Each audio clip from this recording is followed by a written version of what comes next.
প্রথমে আমি বাংলার মানুষকে অসংখ্য ধন্যবাদ জানাবো। এখনো পর্যন্ত বন্ধের যে সামগ্রিক চিত্র পাওয়া যাচ্ছে, মানুষ আমাদের এই বন্ধের সমর্থনে যেভাবে এগিয়ে এসেছেন, সেই জন্য মানুষকে আমি ধন্যবাদ জানাই। তৃণমূল কংগ্রেস এবং পুলিশ যেভাবে একসাথে, আজকে আমরা দেখলাম তৃণমূল কংগ্রেসকে কাঁধে নিয়ে পুলিশ ঘুরছে। আমরা ছোটবেলায় গল্প শুনতাম যে একটি কানা ছেলে ছিল, একটি খোড়া ছেলে ছিল, একজন হাঁটতে পারতেন না, একজন চোখে দেখতে পারতেন না। দুই বন্ধু মিলে ঠিক করলো যে খোড়া যে হাঁটতে পারে না সে কানার কাঁধে চড়বে, সে রাস্তা বলে বলে দেবে, এবং যে ভদ্রলোক কানা সে আর কি হাঁটতে হাঁটতে তাকে দিয়ে যাবে। ছোটবেলায় গল্প শুনতাম। এই দিব্যাঙ্গজনদের যে গল্প, সেই গল্প আজকে আমরা সত্যি হতে দেখলাম। তৃণমূল কংগ্রেসের সাথে মানুষ নেই, শাসক দল হয়েও 10-15 জন লোক নিয়ে যেভাবে পুলিশ তাদেরকে কাঁধে নিয়ে বনকে বন্ধ করার জন্য আজকে চেষ্টা করে গেল সমানে, এবং জনতা ভারতীয় জনতা পার্টির সাথে একত্রিত হয়ে বনকে যেভাবে সর্বাত্মক করলো, সেজন্য বাংলার মানুষকে আমি ধন্যবাদ জানাই। আমি ধন্যবাদ জানাই মানকুণ্ডু স্টেশনের সেই সমস্ত যাত্রীদেরকে যারা ভারতীয় জনতা পার্টির বিক্ষোভকে দেখে ট্রেন থেকে নেমে নিজেরা, তারা নিত্যযাত্রী কিন্তু ট্রেন থেকে নেমে তারা বিক্ষোভে সামিল হলেন, জাতীয় পতাকাকে সামনে রেখে তারা বিক্ষোভ শুরু করলেন। আমি তাদেরকে ধন্যবাদ জানাই। পরবর্তী সময় শুনলাম যে পুলিশ এবং তৃণমূল একত্রে কাঁদানে গ্যাস এবং বোম, তৃণমূলের বোম আর পুলিশের কাঁদানে গ্যাস দিয়ে রেল লাইন পরিষ্কার করার কাজে পুলিশ নেমেছে। আমি জানি না কোন এখতিয়ারে নামে, কারণ আরপিএফ এর জুরিসডিকশনের মধ্যে পড়ে, সেখানে পুলিশ ঢুকতে পারে কিনা আমার মনে হয় সেটাও প্রশ্ন করার প্রয়োজন আছে।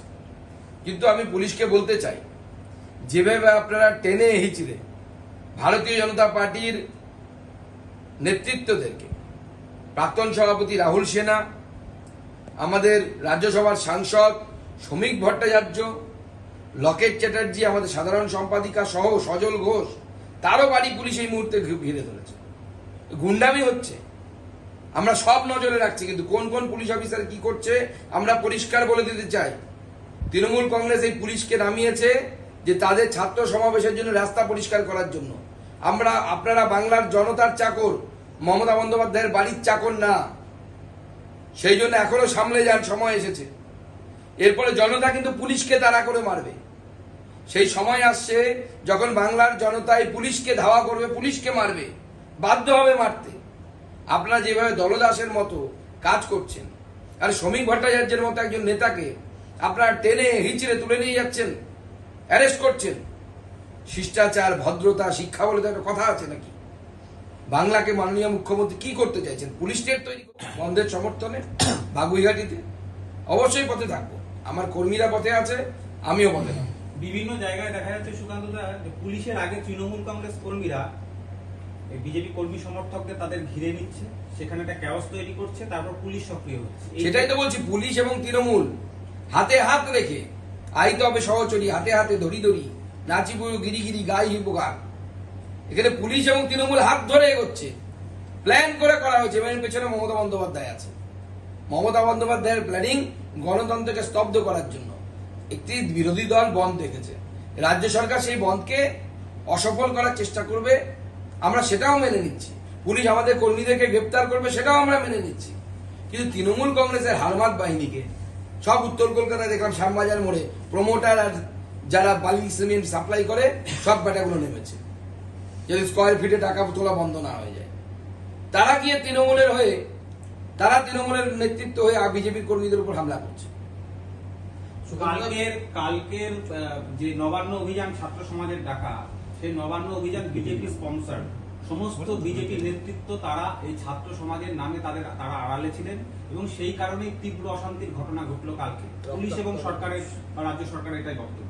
দেখুন, কালকে অরাজনৈতিক ব্যানারে আন্দোলন হয়েছে, তাতে বিজেপি সমর্থকরা কজন ছিল না ছিল সেটা তো আমার পক্ষে বলা সম্ভব নয়। কিন্তু যদি অরাজনৈতিক ব্যানারে কোনো একটি ছাত্র সংগঠন কোনো আন্দোলন ডাকে, তাতে যদি সিপিএম এর লোকেরা আসে, তৃণমূলেরও কিছু লোক আসে, বিজেপিরও কিছু লোক যায়, তাতে অবজেকশনের কি আছে? প্রচুর সিপিএম সমর্থক এসেছিল, যারা বিজেপি করেন না। বাংলার মানুষের আন্দোলন এটা কোথাও বিজেপির আন্দোলন নয়। মুখ্যমন্ত্রী ভুল করছেন, দেয়াল লিখন পড়তে পারছেন না। দেয়াল লিখনটা পড়ুন। বাংলার মানুষ তারা নেমেছিল কালকে, বাংলার সাধারণ মানুষ নেমেছিল, কারণ তারা আতঙ্কিত, তাদের ভবিষ্যৎ প্রজন্মের কথা ভেবে তারা আতঙ্কিত। পুলিশের হাতে লাঠির বদলে দেখা গেল হকি স্টিক, সেই হকি স্টিক দিয়ে মারধর করা হচ্ছে। না, পশ্চিমবঙ্গ পুলিশ তো রেকর্ড করে ফেলেছে। কালকে মেট্রো স্টেশনের ভিতরে ঢুকে যেভাবে হকি স্টিক দিয়ে মারা হয়েছে, সে তার বিরুদ্ধে তো এফআইআর হওয়া উচিত। সেই পুলিশের বিরুদ্ধে এফআইআর হওয়া উচিত। পুলিশ নয়, গুন্ডা, তৃণমূলের গুন্ডা, সরকারি টাকায় শুধু পেমেন্ট হচ্ছে। এইভাবে কি ঢোকা যায় মেট্রো স্টেশনে? ঢোকা যায় না, মেট্রো স্টেশনে ঢোকার জুরিডিকশন নেই পুলিশের। পুলিশের মেট্রো স্টেশনে ঢুকতে গেলে আরপিএফ এর কাছে পারমিশন নিয়ে নিতে হবে। আমি তো আরপিএফ কে অনুরোধ করবো যে আপনারা সেই পুলিশ অফিসারদের বিরুদ্ধে মামলা করুন যে আনঅথরাইজ তারা ঢুকেছে প্রোটেক্টেড এরিয়ায়। কালকে জায়গা পুলিশ কর্মীও বেধড়ক মারধরের শিকার হয়েছে, এটা কিসের লক্ষণ? এক পুলিশ কর্মীর চোখও নষ্ট হয়ে গিয়েছে, আজকে সেই খবরও এসেছে। দেখুন, পুলিশের অত্যাচার এমন জায়গায় চলে গেছে, মাননীয় মুখ্যমন্ত্রী রাজ্যকে পুলিশ স্টেট তৈরি করার চেষ্টা করছে।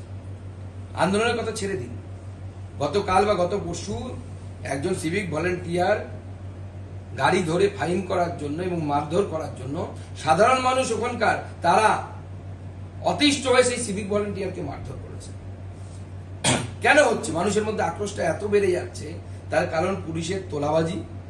এবং পুলিশের মনে রাখবেন, পুলিশ নিজে তোলার জন্য তোলাবাজি করছে তা কিন্তু নয়। এই তোলার টাকা তৃণমূল কংগ্রেস পায়। তৃণমূল কংগ্রেস পুলিশকে দিয়ে তোলায়, এবং এই তোলা তুলিয়ে তৃণমূল কংগ্রেসের নেতারা কোটিপতি হচ্ছে। সাধারণ মানুষের মাথার উপর দিয়ে জল উঠে গেছে। আগামী দিনে সাধারণ মানুষের হাতে তৃণমূল কংগ্রেস নেতারা আক্রান্ত হলে আমি অন্ততপক্ষে অবাক হব। পুলিশ তো ইট ছুড়তে দেখা গেল বিভিন্ন জায়গায়, সেই ছবি ভাইরাল। পুলিশ তো এক্সপার্ট এসবে, এবং আমরা মনে করে দিতে চাই, এখন মমতা বন্দ্যোপাধ্যায়ের দলের থেকে বড় বড় কথা বলা হচ্ছে না। দেখুন, 2013 সালে সম্ভবত 13 কি 14 সালে সিদ্দিকুল্লাহ চৌধুরীর নেতৃত্বে কি হয়েছিল? নভেম্বর মাসে 14 খানা গাড়ি পুড়িয়ে দেওয়া হয়েছিল, 14-15 খানা। পুলিশ মার খেয়েছিল। আজকে আমি প্রশ্ন করতে চাই পুলিশ প্রশাসনকে, ক্ষমতা থাকলে দেখান সেই সময় কতজনকে অ্যারেস্ট করেছিলেন, আর কালকের ছাত্রর আন্দোলন কতজন অ্যারেস্ট হয়েছে? ওটা কি তখন কি পুলিশের যে রক্তটা ঝরেছিল সেটা কি সেকুলার রক্ত ছিল? যে পাথরগুলো মারা হয়েছিল সেগুলো কি সেকুলার পাথর ছিল? সেই জন্য তখন গ্রেপ্তার করা হয়নি। ব্যারাকপুরে আমাদের লোকসভার কনভেনার প্রিয়াঙ্গু পান্ডে, তার গাড়িতে হামলা হয়। আমরা কোন রাজত্বে আছি? পুলিশ বন্ধ করতে ব্যস্ত। ব্যারাকপুর স্টেশনে গিয়ে তৃণমূলের নেতাদেরকে দিয়ে আমাদের কর্মীদেরকে মারামারি করছে। আমাদের মহিলা মোর্চার নেত্রী ফাল্গুনী পাত্রকে টেনে হিচড়ে নিয়ে যাওয়া হচ্ছে চ্যাংদোলা করে, আর এদিকে গুলি চলে গেল। আমি বলছি পুলিশ কাউকে অ্যারেস্ট করতে পারবে না, পুলিশ কাউকে অ্যারেস্ট করতে পারবে না। আজকে প্রিয়াঙ্কু পান্ডে যখন তার গাড়ি নিয়ে যাচ্ছিল, তার গাড়িতে প্রথমে বোম মারা হয় গাড়ির সামনে।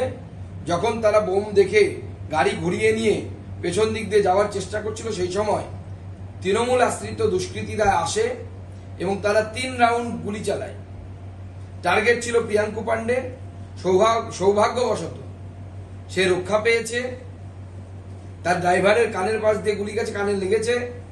পিছনে রবি সিং বলে একজন বিজেপি কর্মী বসেছিল, তার গুলি লেগেছে। এই হচ্ছে আইন শৃঙ্খলা পরিস্থিতি বাংলা। মাননীয় মুখ্যমন্ত্রী লজ্জা লাগে না? সে মুখে বড় বড় কথা বলছে।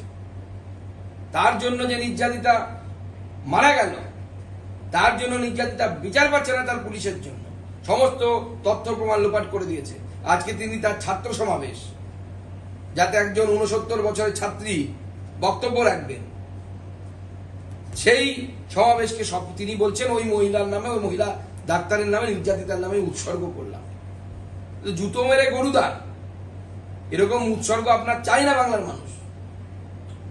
আপনি বন্ধ করুন, নাটক বন্ধ করুন। অনেক নাটক হয়েছে, বাংলার মানুষকে শান্তিতে থাকতে দিন। আপনি কি পথে নামবেন?